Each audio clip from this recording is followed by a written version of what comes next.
So everybody who's coming on, if you are welcome, if you're just coming on, would you come over to the chat and just let us know if you had a bat mitzvah. You can follow some of the format here. Just 1 or 2 sentences, not a whole lot. If you had one, how old were you? Or if you don't want to share that, you know, what you did, when during the week, okay, and just what you did or did not do. If you did not have one, please let us know that. You don't have, you can write why or not, that's up to you. But just to look at this, it's very, very interesting to see what the different experiences are here. I love these answers. They're wonderful. Welcome, everybody. We are already getting to know each other. I am Ellen Bresnick. I'm one of the co-chairs for education. Well, welcome. We're really excited to finally get this going. This has been a dream for, I think, I've had this dream about 6 years in Women's League, and I've wanted to do this. So I'm really excited about this and very much looking forward to it. I actually love to read these kinds of things with journeys. I'm very big on getting people to write about their experiences and so forth. So just starting on a very little level like this is really extraordinary.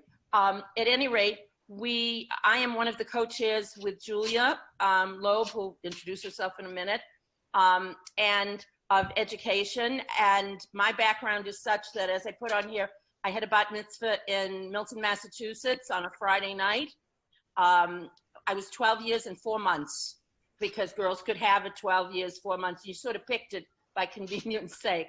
I went on to the Hebrew College High School and Hebrew College. I graduated in addition, that was my other bachelor's in addition to my regular bachelor's, from the Hebrew College in Boston. So it's always been in me to be very interested in Jewish education. It wasn't my primary career, but it was there. So welcome, I'm very glad to meet you, and I'm hoping that we can establish really strong connections, because going through an experience like this, you tend to get very close, and people reveal things that we hope that you'll understand. This is a very safe place, but it's a place that we're all going to grow together. Okay, Julia. My name's Julia Loeb. I didn't have the teaching educational background that Ellen had, but I was a trainer, so not in a school. I mainly got to work with adults, but that seems like a different lifetime ago. And I taught parent education classes when my kids were like 4, 5, 6, and now they're 20, 23, 25. So for a long time, but I'm really excited to be doing this class because, and one of the things behind it is we knew, well, when Ellen had this idea of putting it out, you know, we had no idea whether anyone would sign up. So we are so pleased to see such a great interest in this. And we really wanted it to be a class. We knew there were going to be lots of different educational backgrounds, but we wanted to do a class where people could feel safe asking any kind of question they had. And I'm going to share a story about this, a class we did at our synagogue, and I had a friend, it was like a Judaism 101 class, and she was excited. She went to the class, she came back out, I was doing something in the building. She said, "This isn't for me." I said, "Oh, I'm so sorry to hear that." And talked to her for a little bit, and she left, and somebody else came out. They said, "Oh, you know, I don't know. There was a woman who asked what the diaspora was, diaspora." And she just felt, my friend who would ask that question, she just felt really embarrassed after that, well, oh, you don't even know how to pronounce that. So I wanted to make sure that we had a class here where people who knew nothing could ask anything and it would be okay. So that was sort of one of the reasons for setting this up, choosing the curriculum that we have and working with it. So, and we realized too that not only is there a different ranges in knowledge, but also people have come to this class for all different reasons. And we mentioned earlier, you can look in the chat if you haven't already, put a sentence in there about whether you had a bat mitzvah or not, when it was, what you talked about, what you did at the bat mitzvah. You can still add it in there, and we're going to cover that. Debbie, do you want to say a couple of words? Unmute yourself. You have to unmute. Okay. I figured that out when I didn't hear myself speak. Thank you. So for those of you who don't know me, I'm Debbie Kaner-Goldich, and I'm the International President of Women's League. I'm really pleased to be here tonight and to see all of you. One of our goals with Ellen and Julia at the head of education is to provide opportunities for learning and engagement for our women. And this is a perfect opportunity for us to be able to do something that no one else is doing right now. We're really, really thrilled that this is going to be open and available to our women in Women's League. So I wanted to welcome you and wish you much luck in the next 3 years. I have one personal story. I also had a Friday night bat mitzvah at Milton, Massachusetts. You might know that Ellen and I are sisters. But my bat mitzvah was April 5th, 1968, 24 hours after Martin Luther King was assassinated. I cannot tell you one thing about my bat mitzvah. I have no recollection except that the rabbi asked the entire conservative congregation to get up and say Mourner's Kaddish. And those were in the days when, you know, everybody who didn't have someone who died left for Yisker. So it was really political. And that's the memory I have of my bat mitzvah. So I wish you better memories, and I hope that this is very fulfilling for all of you, and it brings you, as I said, opportunities for learning and engagement within Women's League. Good luck. Thank you. All right, so we've introduced ourselves. You've got a little sense of who's in the class. If you haven't put anything on chat about your bat mitzvah that you had or didn't have or wished you'd had or whatever, please feel free to do that. We'll be saving these comments, and it'll be fun to look at them again, we hope, in about 3 years, which is the extent of this particular course. And the reason we chose 3 years was that we are intending to do a bat mitzvah ceremony of some sort or celebration or whatever it is. We don't know what it'll be, but it'll be something. The intention right now is to do this at the next convention, in whatever form that next convention is. And we all know that we get to reinvent ourselves during this time of COVID because we never know what's going to happen. So with that in mind, the curriculum that we're working with is the adult Jewish education one, that She is a Tree of Life. And it is a Melton one. It's prepared by the Melton Research Center. And you can see it's pretty extensive. There's about 900 pages here. No, we are not doing all 900 pages, but it was written for a 2-year curriculum. We felt waiting for the next convention would give us time in the 3rd year to teach some of the things that your children, grandchildren, the children in your life, the children who aren't in your life, that you see them doing, whoever it is. We needed that time for that 3rd year. So it will be a little more bat mitzvah oriented as far as the rituals in that 3rd year. But in addition, we wanted a 3rd year so we'd have the availability to do some special kinds of enrichment activities, things that you might or might not have the opportunity to do. So that 3rd year worked out really well. We'll be planning that as we go along, and you'll have input in that too, because there'll be things that you'll want to do, things that we hope will come from your interest levels as we go through a lot of the things related to becoming that informed kind of Jewish woman who really has her questions answered, or at least can get to a point where she knows what the questions are that she has. Sometimes just getting the questions is the answer, and just finding the right question. The answer is there to be had, but you got to find those questions. So we want you to feel free. We want you to feel that you can participate. We want this to be a very much a non-teacher directed, but rather a student-directed, student-informed, student-interested kind of thing. But it is curriculum heavy in a lot of ways as well. So Julia, do you want to start by going through the welcome letter? Yeah, and I will say too that this is probably the last class where you'll really only be hearing the teacher speak. The other classes are going to be much more interactive, but we had a big group tonight. We're not doing any breakout rooms, which we will probably do in future classes. And we just wanted to make sure we got all the material covered. So don't think you'll be lectured to for 3 years. It won't be like that at all.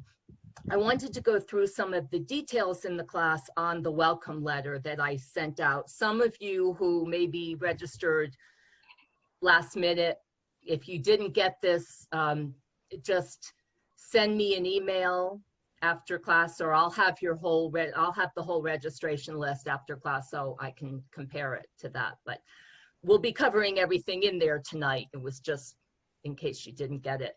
The first thing is that we'll meet once a month on a Thursday night, probably for an hour to hour and a half at the most, hour and 15 minutes, something like that. Some of the sections are longer than others, but it won't always be the same Thursday because other holidays, events on the calendar, that kind of thing. So in the welcome letter and on your confirmation, you'll have all the dates. The second thing is that we scheduled this so it could be an information session before you all committed to this 3-year journey that we're going to take before the next convention. Matches the theme of the last convention, but we're always journeying. So what will happen is after tonight, there'll be another Wiz Events sign up link, another link, and it will say Bat Mitzvah commitment sign up. I think that's what it was called. And you'll have to click on that, register again. There's going to be a $36 charge for that on that sign up that you'll do when you sign up on this commitment link. And that's for the next 3 years. It covers the next 3 years, and it's for materials that we'll be sending out to you just to cover our costs with that. So that's the $36. There's also going to be a couple of books that you'll need for the class. You'll need a copy of a Siddur, either Sim Shalom or Lev Shalem. If you can borrow a copy or do curbside pickup from your synagogue, they might let you borrow one. If you don't have one, also the Rabbinical Assembly has a link on their website where you can download a copy of the Siddur for this COVID times. So we can get that out to you if you want to get it that way virtually. It won't be a lot, but we will at different times be looking at different prayers in the Siddur. You'll need a copy of the Bible. Could be all English translation or English or Hebrew, probably a Chumash would be fine if you can borrow that from your synagogue too.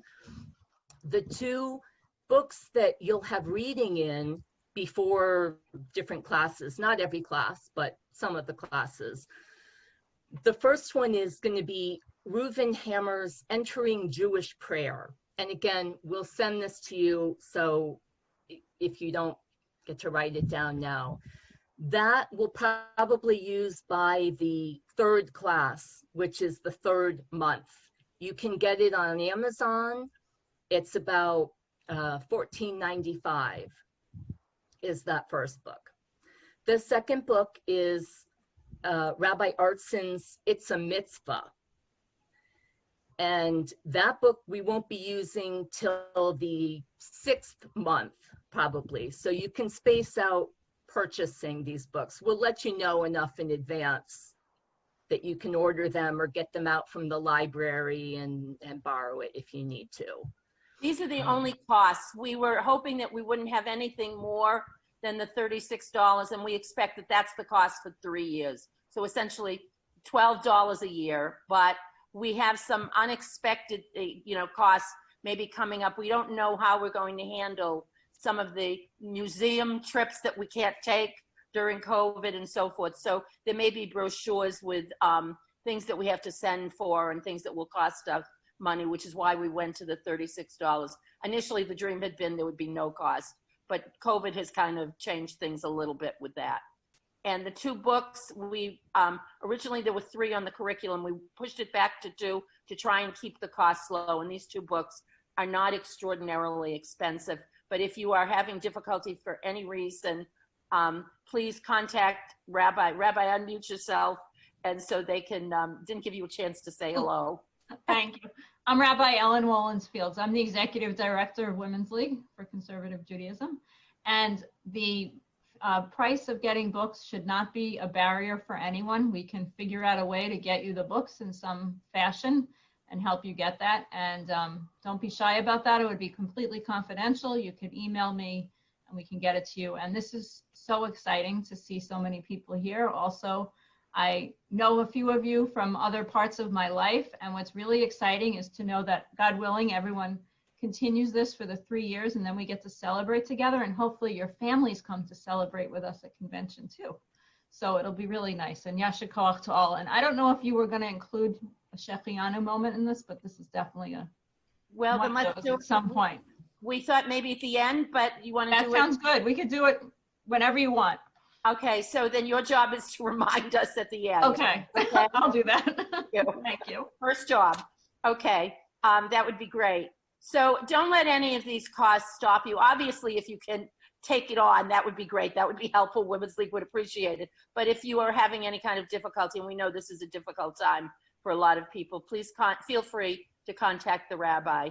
And Rabbi, if you could put your email on the email address on the chat, that would be great. Thank you. All right, Julia? I was just going to add in and say, when you register with that commitment link, you'll get the Zoom link, and it will be the same link for every class. So put that link in your calendar on the dates that the class is scheduled for, and then you'll always have it.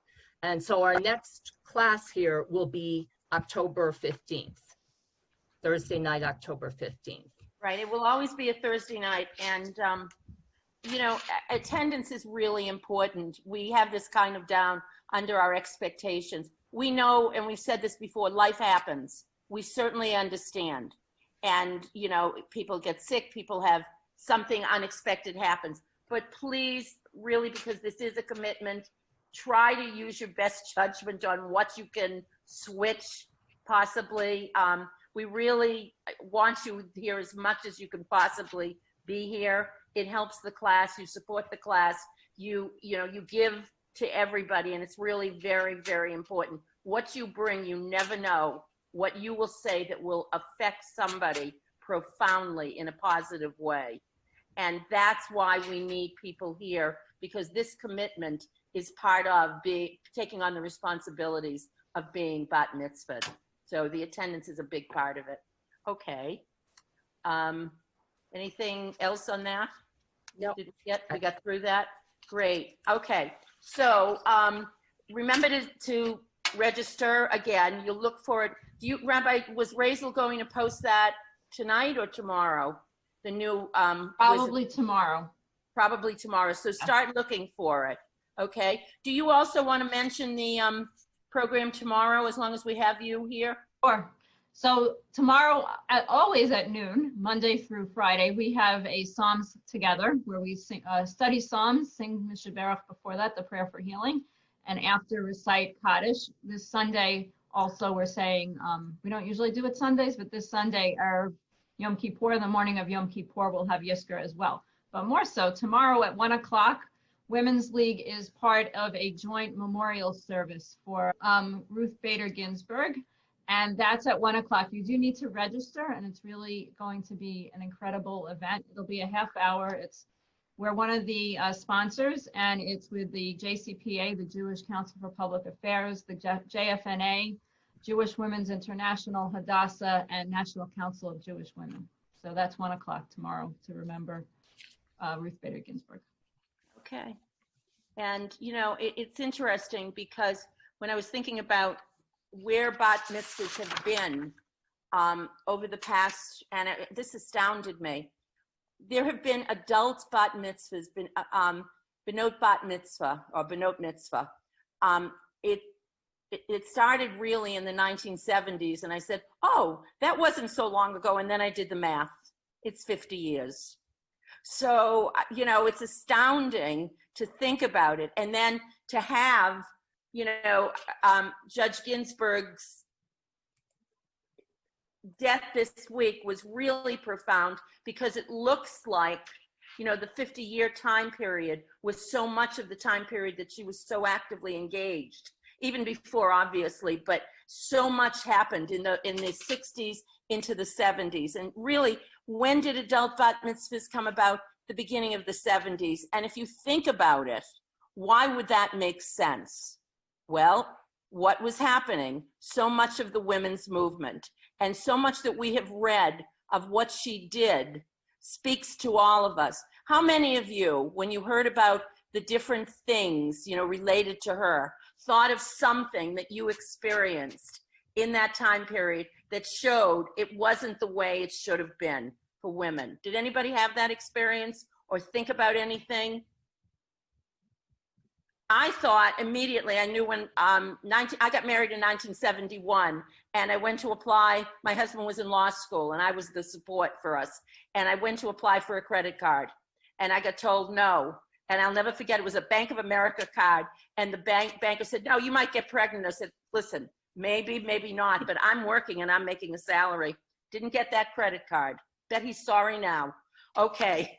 At any rate, how many of you, anybody want to share very quickly what kinds of things sort of came to mind this week that you could see the journey that you have personally made based on what her experiences were? Tell us your name and unmute yourself really quickly. Jill? Okay. Did you say Jill? Yep. Okay. This is actually funny. This is in 1986. We applied for a mortgage in Philadelphia on a small home. Scott had just graduated dental school, so he had no work experience, and they would not give me, I made enough money for the mortgage payment and everything. And I had been working for 5 years as a nurse, and they would not give me a mortgage. We had to have my parents co-sign because Scott hadn't worked. Okay. Yeah. Anybody else? Really quick little comments. Okay, I'm Sandy. Sheila Gersh. I'm Sheila Gersh from New City, New York, in Rockland. In 1983, I was on a job interview at Montclair State University for a teaching position in the School of Business. And at the time, I had 7-year-old twins and a 9-year-old son. And I remember the chairman, when I told him about my family, he said, well, do you think you can do this job having 3 children? I said, my husband does, and he's successful. I did get the job, but I was like appalled. Today, you can't ask that question. Okay. Somebody else. Julia? Sandy? Sandy Okay, go ahead. Carlton? I had a similar experience that Ellen did. I was in grad school, and after having worked 3 years, and I went, both the guy that I was dating, who's now my husband, and I both applied for credit cards. We wanted ATM cards really so that we could use them at the university when, you know, the union was closed and you couldn't get money on the weekends. So he applied, he had less money. We both had money in that bank. He had less money than I did. And he applied and instantly got it, and I got turned down. And I knew it was because I was a woman. And so I called a couple of times, couldn't get through. Finally, I said to him, we're going over to the bank. Went to the bank, and, you know, pretty much secretary said, you know, you can't get through, you know, that's it. I said, I want to talk to the president. It was a small bank. Sandy, I'm going to cut you back a little bit because of time, and I hate to do this, really. Did you get it or not? Yeah, I did. Good. All right. Good for And you. one more comment. Who's got one a little bit different from work? Anybody? I do. Okay, Gail. Yes, mine reaches to the other side of the Atlantic. I was going to school in France, and I had to go to the bank, and they wouldn't accept my mother's signature. My mother always did everything for school. They wouldn't accept. I didn't know what was going on. And then when I had to send the paperwork. They had to send it again, snail mail, however they did it. My father had to sign everything. When I came back here and started working, my parents had to sign everything for me because, or my father actually, I couldn't get car insurance. I couldn't, because I was a woman and I was under 25, etc. Okay, so now with all that in mind, okay, looking at what we wrote for chat, okay, and I know some of you didn't get to answer, but we will. I want you to think about it now within a parameter of religious experience. All right? When have you had within the past 50 years, because we're going to start talking a little bit about the history of bat mitzvahs, okay, and adult bat mitzvahs. Have you had any kind of experience where because you were a woman, you were not allowed to do something? Sandy Berenbaum. Unmute, Sandy. Okay. When we were learning Hebrew and doing services, we were still not counted in a minyan. So our rabbi let us lead services. However, he was chanting along with us. So it was a legal fiction. We still weren't counted, but he was allowing us to do this as long as he was chanting with us. This was back in 1976, I think. Within that 50-year, 1970 to 2020. Anybody else religiously? Because, I mean, isn't it? Adele, unmute yourself. Adele? Okay. Yes. Hi, okay. Okay. My daughter had her bat mitzvah about 21 years ago. And at the time, the synagogue I was with was not egalitarian. And she has a beautiful voice. And she was allowed at the time to sing the Haftorah, but she was not allowed to have an aliyah any other time other than her bat mitzvah. So if she wanted any other day, wasn't happening.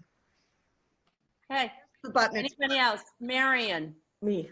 Well, you couldn't sit on the board in our shul, only if you were a sisterhood president. And the same thing with my daughter. My middle daughter was upset because she couldn't have a Saturday morning bat mitzvah, and she could say it inside out and backwards better than the boys. But because we didn't do it in our shul at that time, it was very hard. What year was that? Oh, gosh. Okay, difficult. In the 70s, yeah.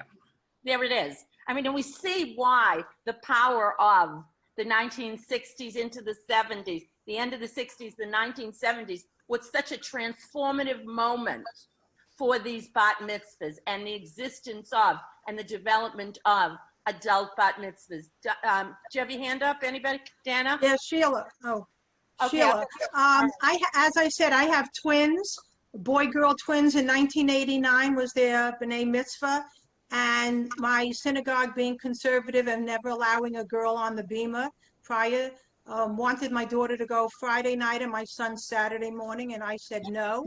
They have to both go Saturday morning. They finally agreed, but she did not have an aliyah. She only read the Haftorah.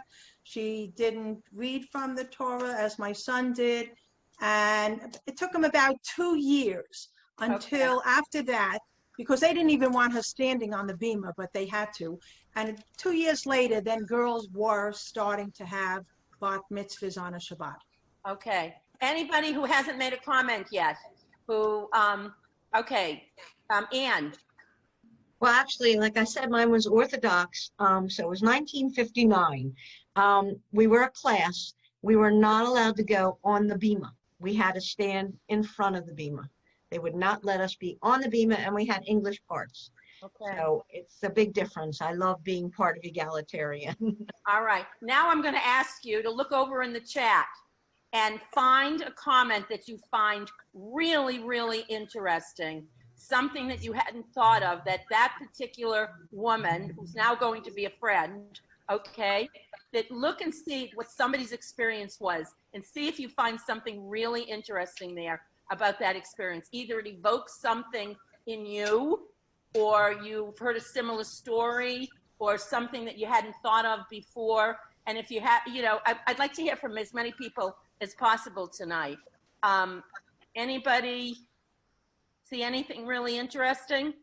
Also, I want to add in, if you put down that you didn't have one, but you didn't put the reason and you're willing to share the reason. I know that a lot of people in this group are Jews by choice, and I'd be curious to see if that was the reason or if there was another reason why you didn't have one.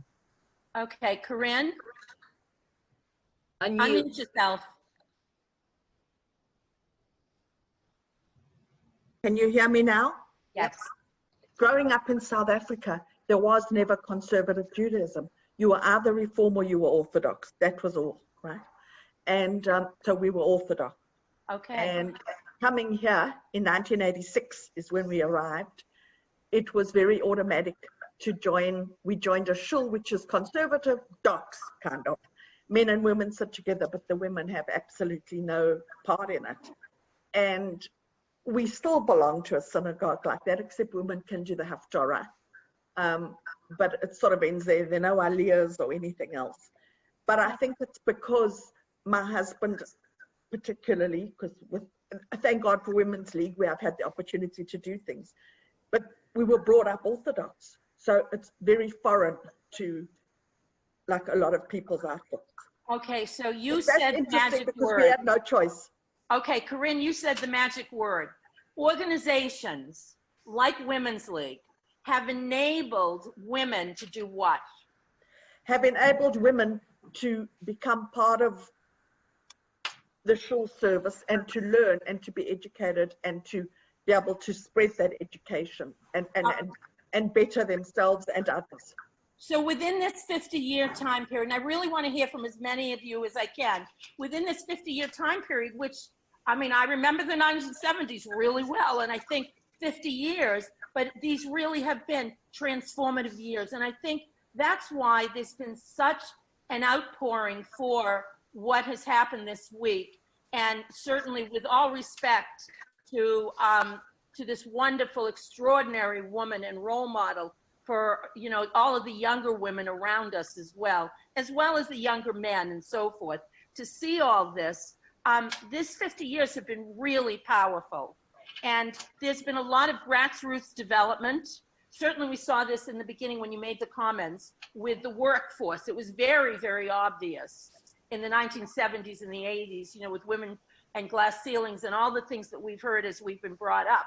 But with the religious part, this spilled right over, especially for us as Jewish women. And women, a couple of you have mentioned being on the bima and not being on the bima. Women are now learning trope. Okay, how many of you have started to learn trope or have learned it within, let's say, the past, I don't know, how many of you have learned it within the past 10 years? You've learned trope. Okay, Faye, when did you learn it?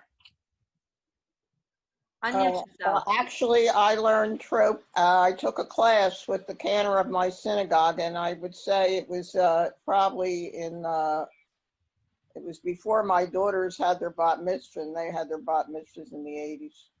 Okay, so you were like the 80s, really was your time. Who else has learned trope and really is utilizing and is reading from the Torah on a pretty regular basis? Sally? Unmute. I grew up in Orthodox shul, so I had a good Hebrew education, but I wasn't allowed to participate in anything. I am fortunate enough to belong to the same synagogue as Ella Bender, who I'm sure many of you know. And Ella was the first person who taught me. We had a women's league Shabbat about 5 years ago, and that was the first time I read Torah. And then my daughter said to me, why did you just learn your reading? Why didn't you learn the trope? So I asked Ella to teach me the trope, which she did.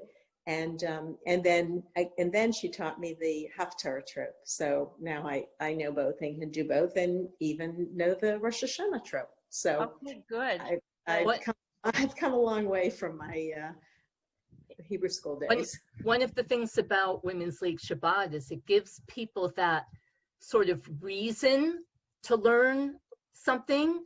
I know somebody asked me, so would you lead Musaf for Women's League Shabbat? I was like, I don't know if I could do that, but I learned it. The next year she came back, would you lead Shacharit? I don't know, but I guess I can learn that too. But if I didn't have that date kind of and that deadline, If you're just saying, oh, I'll learn it sometime, it's much harder. So think about that in your own sisterhoods this year for Women's League Shabbat. What can you stretch and maybe learn how to do? Yeah, and take on that challenge. And a lot of times people have done that as well with the convention. And I had mentioned this once before, that for me this year at convention, virtual as it was, I put on tefillin for the first time. And I had friends around me, and believe me, I looked at the YouTube videos on how to wrap the thing up afterwards, and I didn't do such a great job on the day of the convention. And you know, and I'm in Arizona right now. I'm usually in Maryland.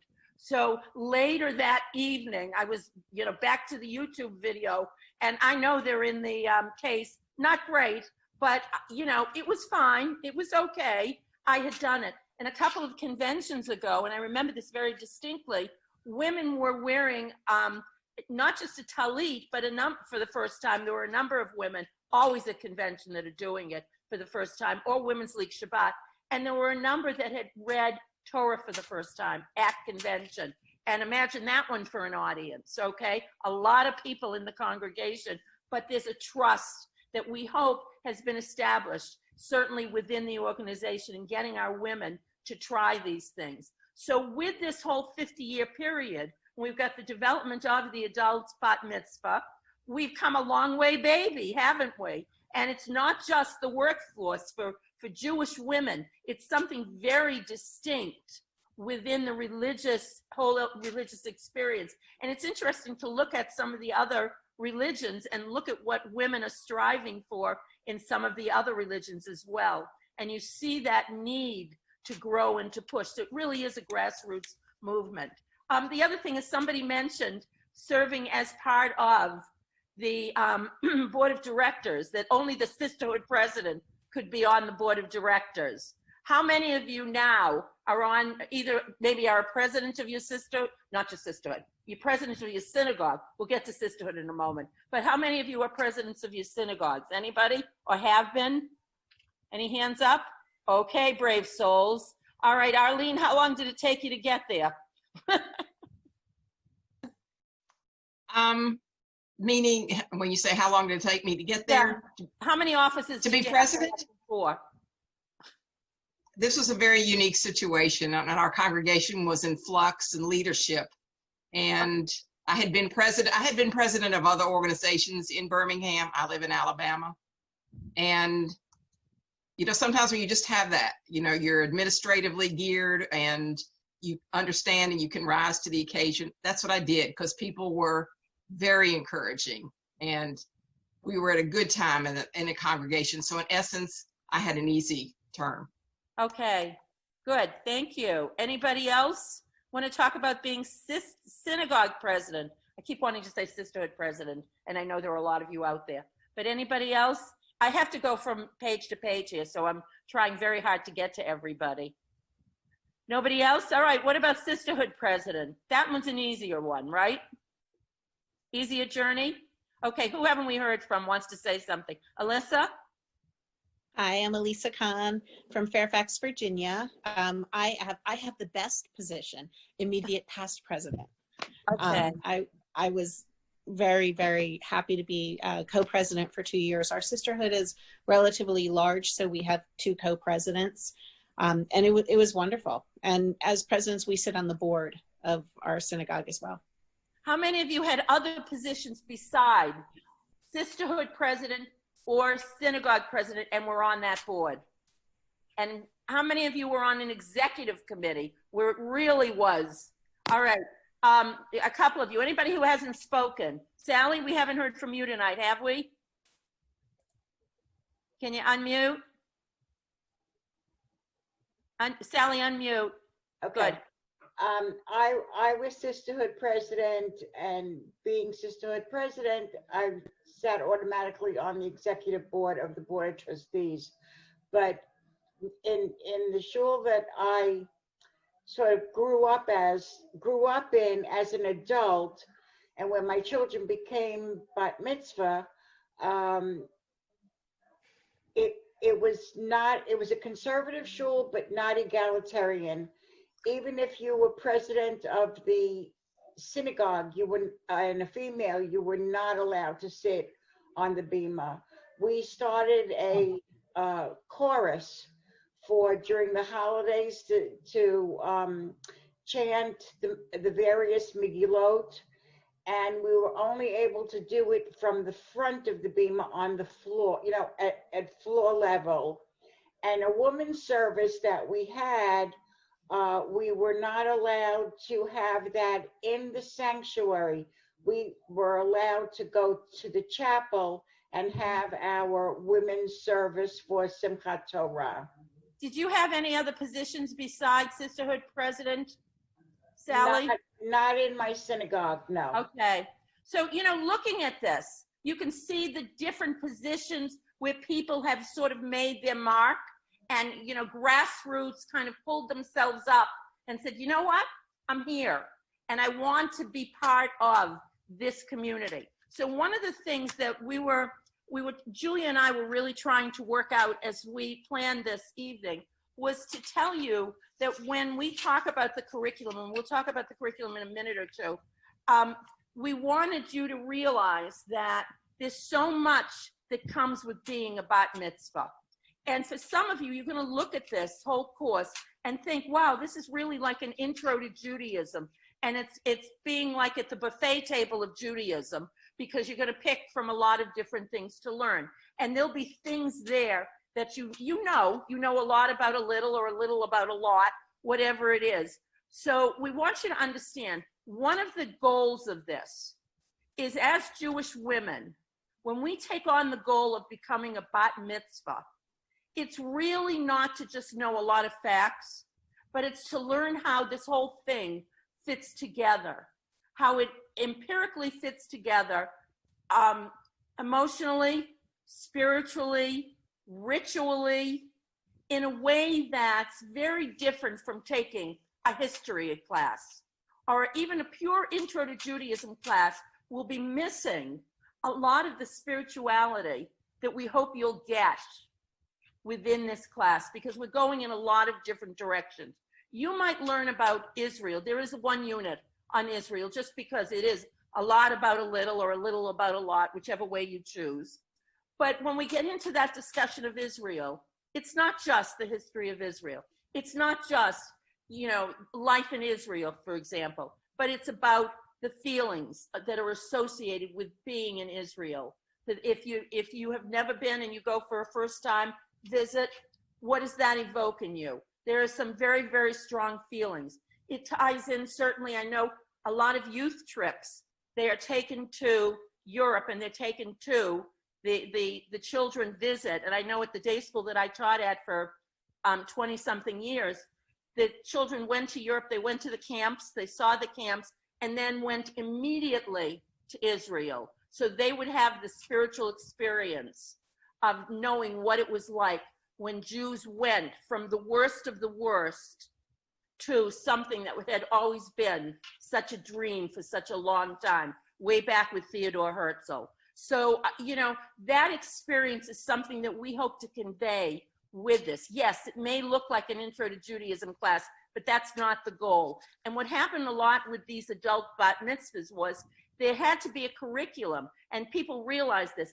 but that curriculum had to catalyze within people. It had to facilitate this almost huge emotional, spiritual, and ritual growth. So everything that looked like, you know, it looked like a plain intro to Judaism class, but it isn't. And our goals for you mean that we want to help you to kind of come to terms with the thoughts that you have, the ideas that you have. And I'll come back to what I said at the beginning, the questions, knowing what the questions are that you have. And it may be something as basic as, is there a God? Where is God?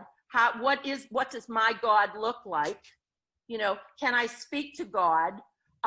You know, things that certainly our children are much more comfortable asking.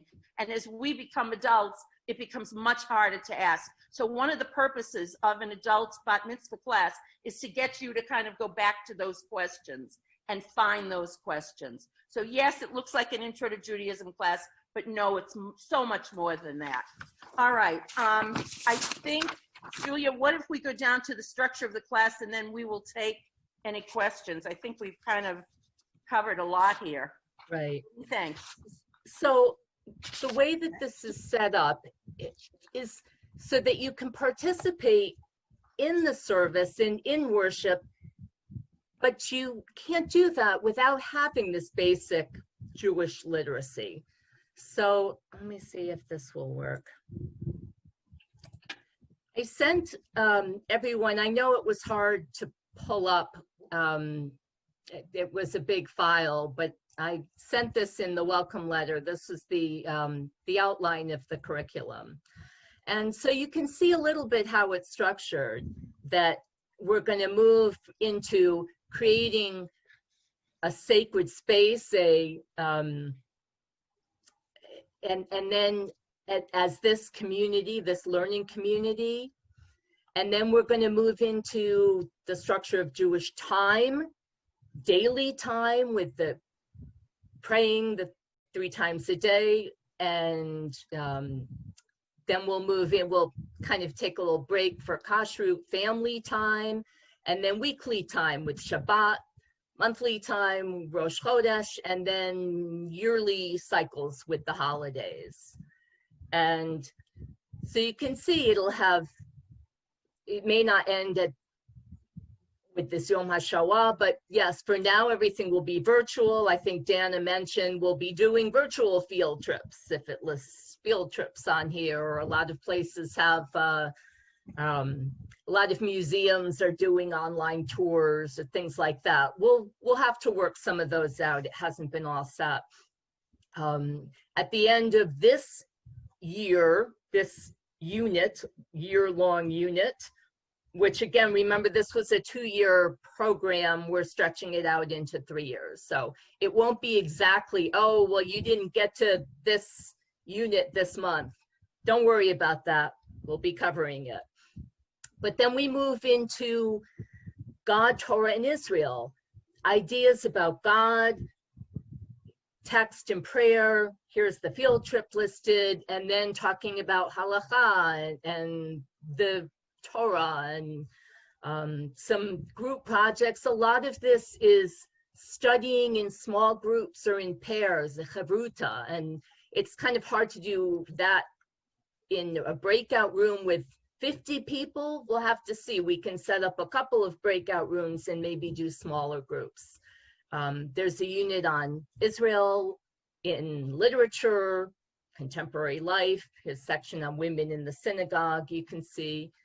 And then, so what we'll add on at the end of this literacy is then working on some things like trope, Torah, Haftorah, Shlichei Tzibur, leading the services into that 3rd year.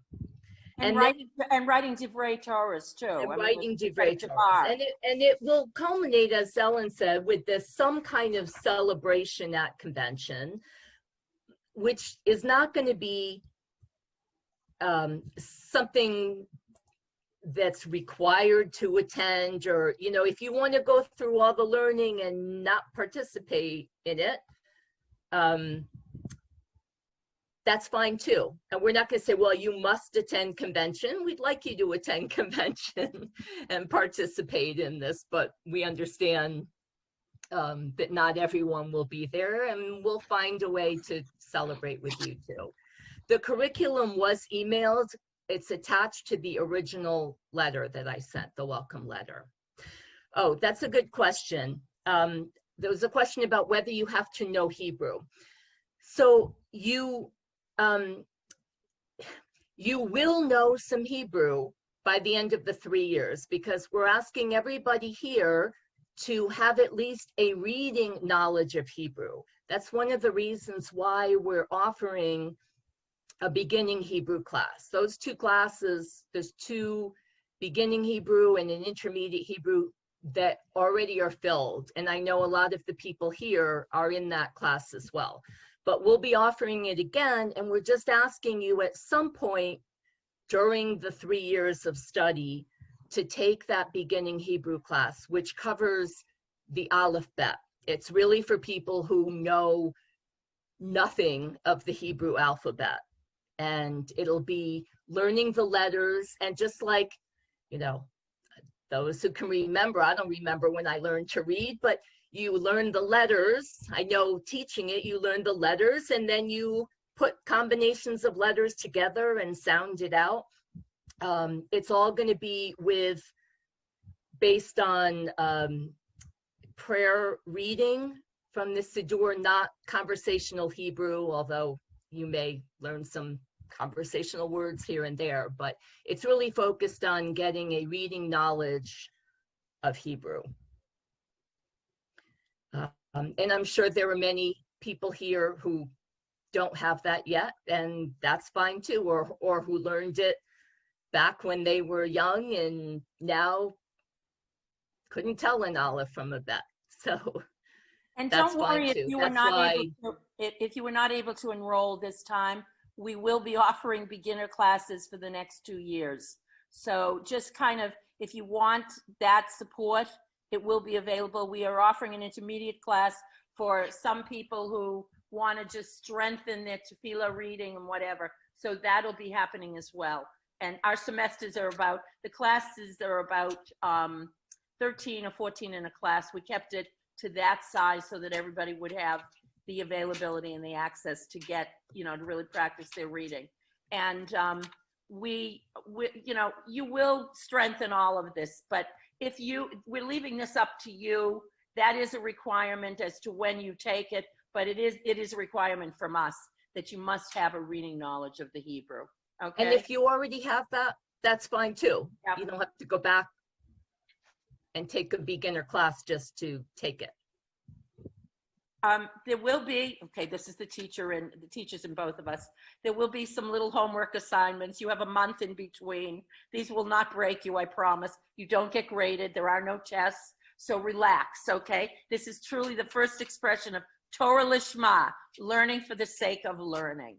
And the homework assignments are really just like what you put on the chat, maybe a little longer, because some of you really like to put that information down, and that's what we want. So if we ask for a homework assignment, just email it to us, make a copy for yourself to bring with for the next class, and we might use it as the basis of some discussion. It usually will be based on some experience that you've had, something you've been thinking. We might ask you, for example, tonight's homework for a month from now. Okay, not tonight, but you know, we want to find a way to sort of mark this growth, and we will send this out to everybody. We'll do everything by email. What being Jewish means to me, I know it sounds so simple, and say, oh no, not anything like this. And I see faces. Is this thing touchy-feely? No, trust me. Okay. We don't do a lot of touchy-feely. We wouldn't want that. No touchy-feely. But what I am doing is, I want you to think about some things that you might not have thought about. You don't, and it's probably better that you don't do this in one sitting. It probably is better if you think about it, jot something down, because if you're like I am, you forget it. So I jot it down as I think of it, and then I put it to the side.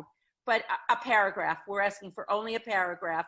What does it mean to be Jewish? Is it something that's from your family background? Is it something that you made the choice to become? Is it something that, you know, you just can't think you could be anything else? Is it something that, you know, I feel like I'm Jewish by accident? Is it, you know, what is it? And this is a time to feel, as we've said, and we're repeating it, it is very safe in here, because what you have to say will be valued, okay? But what does it mean to be Jewish for you? Not for everybody else, but for you. And that statement is something that is the beginning of your journey. And I'm using this journey motif over and over again because we journey in ways that we don't even think about sometimes. And this is a place where you can do some of that thinking. You might want to keep some of these things if you've got a spare notebook, or you can do this on the computer, however you want to do it, you may want to journal a little bit and just kind of write some of these things down. Because one of the things that we will do, and we talked about this earlier, is some of these special projects, which are reflective components. And if you notice, you know, some of the books that we read along the way, because we are the people of the book, okay, and we do a lot of reading and a lot of writing and a lot of talking, there's a lot of reflection, and that's innate to the religion, and it's innate to the culture, because we have suffered, because we have been, because we are joke tellers, because all the things that make us culturally who we are. This is something that we do very well, and it's usually to think about, you know, and I know all the Jewish jokes and everything else, but the angst and the joy and the, you know, it's like the joke that goes around, okay, we were persecuted, we suffered, now let's celebrate the holiday and eat. Or however, I can't tell jokes very well, but you know, that kind of thing. There is something that is innate to us. So journaling, you know, if you want to write things down as you're going through it, you want to write it in one sitting, whatever works for you. Okay, no grades. Torah Lishma. Okay. I just want to say on this homework assignment, so what being Jewish means to me, we want to use it as a way to measure the growth through this class. So we're going to ask you to write something, email it to us before the next class. We'll send a reminder. We're going to hold on to that for 3 years and show it to you again. We'll ask you to do the same thing at the end of the class, and then you can see the difference. And if you choose not to just write it, we're going to really make this interesting. If you would like to do it artistically, if you would like to do, you know, the collage that you never got to do, if you'd like to write a poem, if you'd like to do whatever, there's a lot of freedom here, okay? But no it just has, not do it. You just have to find a way to be able to email it to us. Yeah, good so luck. Scan it, take a picture of it, email the picture if it's not text that can Okay, and I saw Faye rolled her eyes on that when I asked her to write. So Faye, write it anyway, do it any way you want. Hey, I wanted to know if you're going to teach us Google Classroom so that we, you know, don't have to make slides. No, that's Julia. That's not me. No, Okay, this will all be on Zoom. Oh, anyway, and these reflections that Ellen is kind of asking you to write along the way as you think of things, we may ask you too, if you're willing to share them with other people. One of the things we were working on this year are Divrei Nashim, the words of women. And we're going to use these as a discussion jumping off point in Zoom calls throughout the year. And so if you're willing to share it, it's basically, what are you feeling now? What are you experiencing? What did learning about kashrut or learning about the Chagim bring up for you? So those are the things you could write down in a journal, and then if you'd be willing to share them, we might be asking along the way too. Okay, so now it is 6 o'clock, and we're going to put 10 minutes into this because you look, 6 o'clock is here. It's 9 o'clock for you. We'll do it for 10 minutes. I had to forget where I was. I'm having problems here by Coastal. Anyway, 10 minutes. If anybody's got any significant questions, we'll take a few. And don't worry about any of this. If you really are interested in the program, we want you here. We'll help you. We'll support you. We'll do whatever. This should be 1 hour, an hour and a half, up to an hour and a half, once a month, where you get to just deal with some of the things that you have no place else in which to deal it, and this is the place. So anybody have any questions for us? I'm too tired. Marlene? Does it matter which Chumash we use? No. Okay. No. And it really doesn't. We're just looking for the translations and to just point out Hebrew. So, you know, as we come to a story or something, you know, if you can find it, it's perfectly all right. If you can get one from your shul, get it from your shul. Okay, any other questions? We don't want you to spend any extra money. Denise? Yeah, my question is, when I'm finished with all this, am I officially a bat mitzvah? You are. Recognized that way at the synagogue? You are. Okay. But you were officially a bat mitzvah when you turned 13, because really you don't need the ceremony to become a bat mitzvah. When I was 13, I wasn't Jewish. Well, Denise, you will be, and you will stand there proudly. And you know what? It will be wonderful. I know. And this group I know. will be here. All of these other sisters that you will pick up along the way will support. And we're going to do that Shahiyanu in a minute with the rabbi. Any other questions? Administration. Canadian or American funds? Administration. Okay, Rabbi.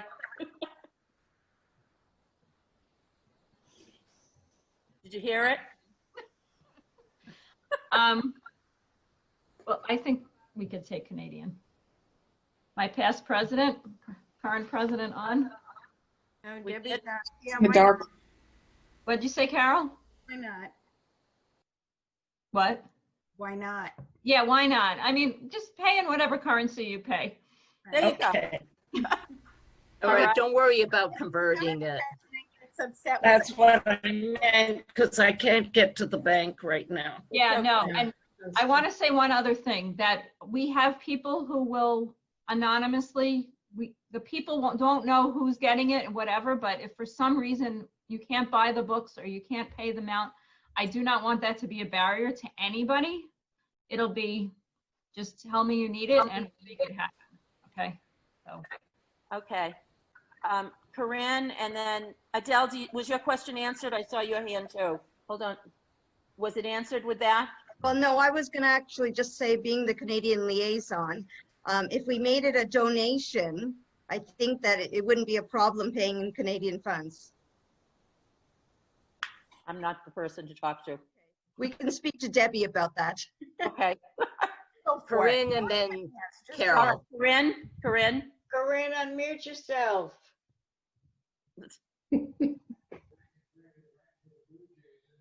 Corinne, you still have to unmute, honey. While she's doing that, Ellen, I want to thank you and Julie. Am I unmuted? Okay, yes. So what's the question? What I was going to ask is, are we forgetting about conversion rates? Are we going to just pay 36 Canadian dollars? That was answered. Yes, I guess, right? Because if we convert, we pay more. Okay. All right. So I guess that was answered. Okay. Yeah. Yes. Any other quick questions? Carol. Okay, Lisa? Lisa? So who's going to be leading these sessions? These Lots of micro other sessions? people as well. Okay. We will bring in guest teachers. Rabbi will teach some. Debbie, other people that have expertise in particular areas. Julia and I will take some. We want to spread this so you hear different voices. Okay. Anybody else? Okay. Carol, did you have a question?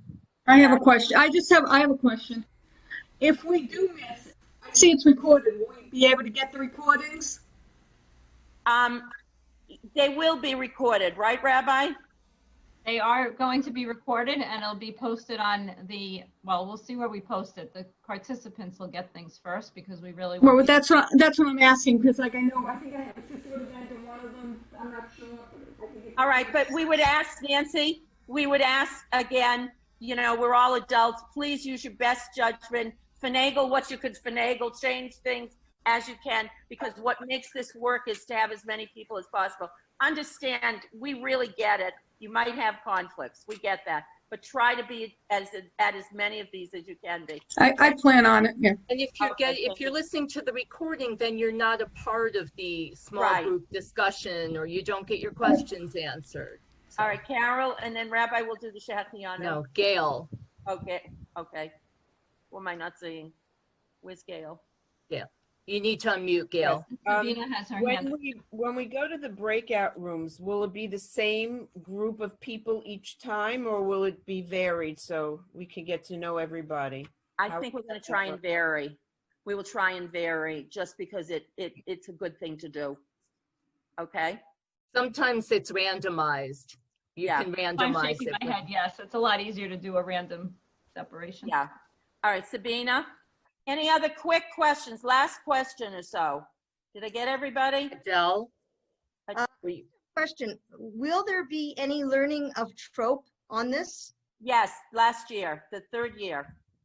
We talked about that, third year. Okay? All right, Beth. Quick question, safe space, what is true? Okay, somebody want to explain it? We're sharing. What is trope? The notes. It's the note.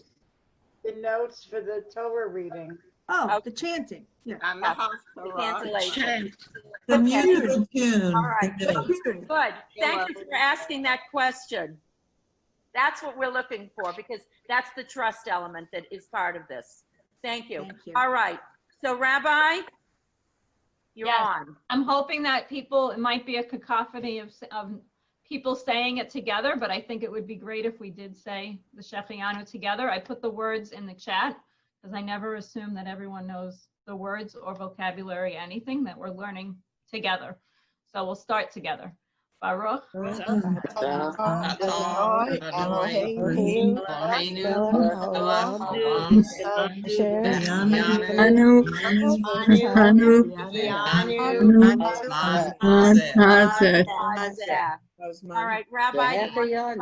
the translation is? Yes. Thank you, ruler of the universe, for bringing us to Amen. Amen. Thank you all. Thank you. Watch for the link to sign up for the actual course. Remember, this being in this group does not automatically mean that you will continue on. You have to re-register with that commitment link that will probably come out sometime tomorrow. Okay. And So how do we pay in Canadian money on that link? Just Credit card? May I, credit card. Debbie? may I? Yes, please. Go for it. Thank you very much for allowing me. So we have special considerations for our Canadian sisters. You can easily use a credit card, which will transfer the Canadian rate to the American rate, and that's probably the easiest. If you choose to write a check, we will have to figure out the transfer rate. But honestly, the best thing and the easiest thing would be is if you used a credit card, and you will get the Canadian rate if you do that. So I actually will talk to the rabbi and our treasurer about that and have that information to Julia and Ellen. I'll have that information for Julia and Ellen the next time. So if you need to know that sooner so you can pay, Rabbi, I think, has the list, or Ellen has the list of registrants. And what we'll do is pull out the Canadian ones and send you a separate message about how to pay. Okay? Thank you, Debbie. Thank you. Yeah, we'll Thank you, Debbie. Debbie, they will need to re-register for this, so we'll get something out pretty quickly. Right. We will definitely figure that out, how we do that. Okay. I think, all of you know that for convention and Kol Isha, we've made special consideration for the Canadian sisters, and we will continue to do that. All right. Okay, thank you. Thank you. All right. Thank you Thank you all. Thank you.